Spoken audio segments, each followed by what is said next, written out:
Okay, the following is a video over the intermediate value theorem. It's a part of 2.6, but we like to kind of talk about it on our own, and we'll give you a worksheet for it for homework.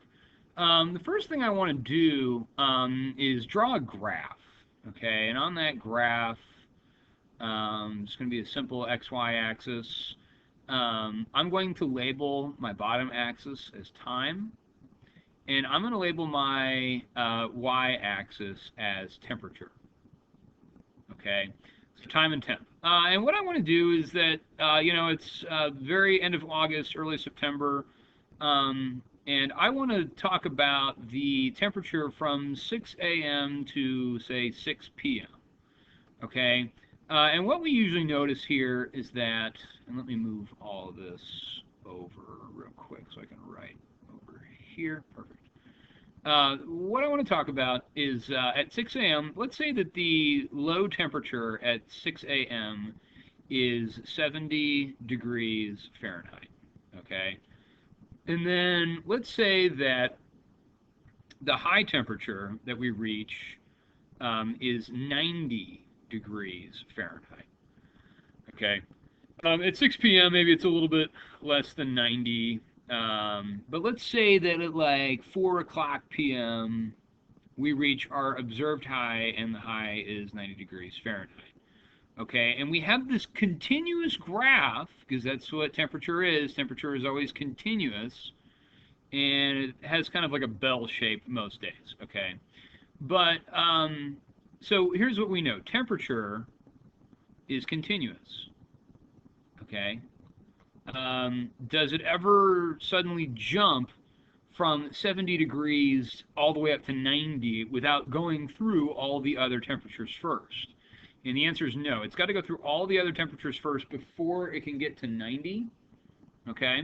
So the main thing that I want to talk about, and let's just label this as the low temp. And this is the high, no, not that one. This one as the high temperature, the high temp. Okay. The question I ask, okay, is, are we guaranteed, okay, guaranteed, all right, to have a temperature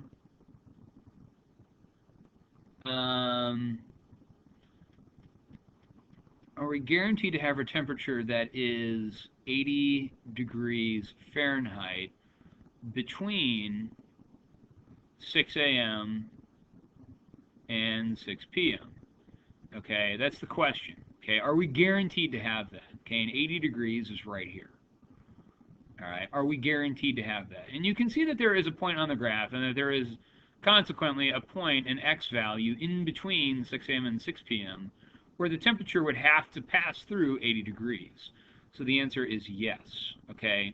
But what about 60 degrees Fahrenheit, okay? Is there a time in here where the temperature, where we're guaranteed to be 60 degrees Fahrenheit? And the answer is that there's no guarantee, okay? Obviously, weather is pretty unpredictable. We could have some sort of weird phenomenon where it does actually go down to 60.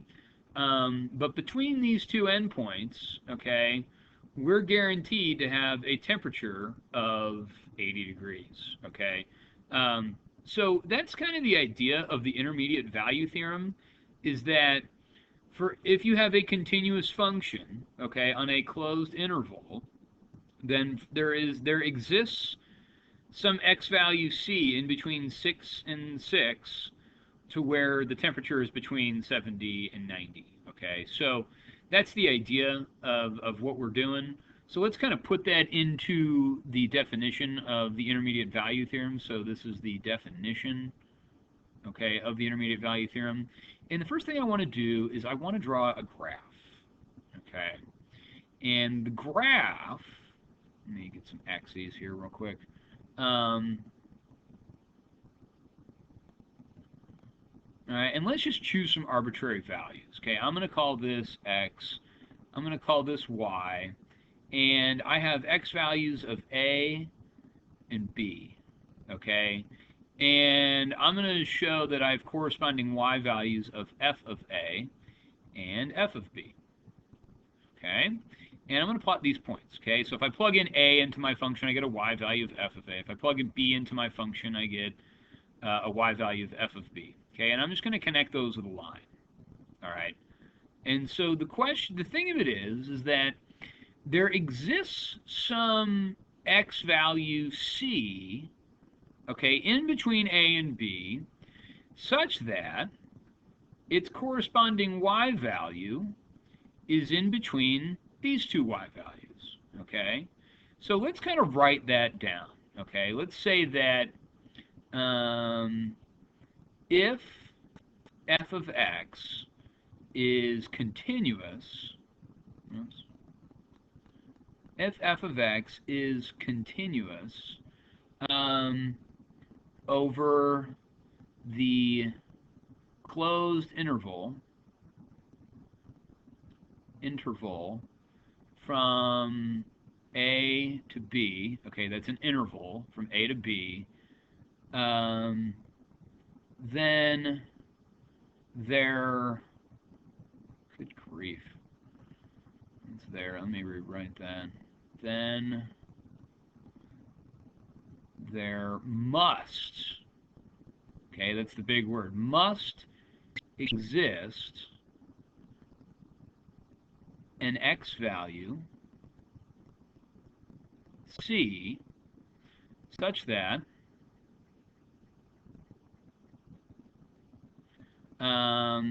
a is less than or equal to c is less than or equal to b. So c is in between a and b, okay?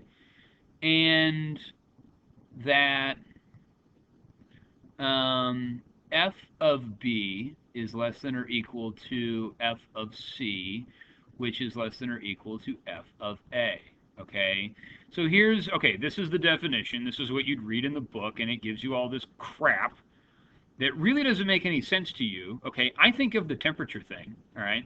So basically, all right, basically, this is what you were talking about. If C is between A and B,